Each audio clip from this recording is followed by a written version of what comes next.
Une promenade en barque sur un canal étroit traversé par des ponts très bas. On pourrait presque se croire à Venise, sauf qu'ici, au Perrier, la gondole est remplacée par une yole et le gondolier est appelé yoleur. Miguel exerce ce métier pour la 3e année, une activité qu'il reprend avec joie.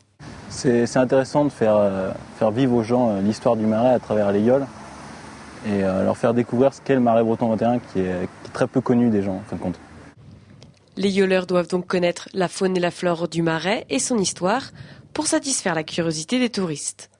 Un vrai exercice d'animation, pas toujours évident. Au début c'est compliqué, on a des petites parties de flou au niveau de l'histoire. Dans ce cas-là on essaie de détourner un peu la question vers d'autres choses.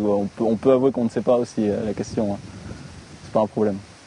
Sachez-le donc, un yoleur n'a pas réponse à tout, par contre il maîtrise parfaitement sa yole. Donc la technique pour yoler, c'est piquer la ningue le plus proche possible de la yole pour éviter que l'avant de la yole parte à droite ou à gauche.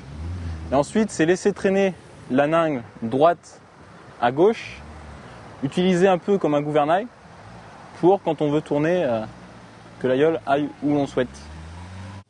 Une technique qui demande beaucoup d'entraînement, mais les yoleurs ont 2 jours de formation intensive avant de débuter la saison.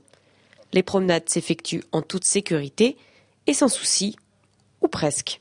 J'ai l'histoire d'un collègue qui, en plantant sa ningue, qui est le bâton qu'on utilise pour faire avancer la yole, le bâton est resté coincé dans la vase.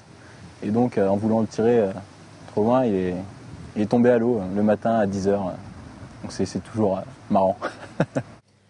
Une équipe jeune où règne la bonne ambiance. Plus qu'un travail saisonnier, ce sont 2 mois de plaisir qui attendent Miguel.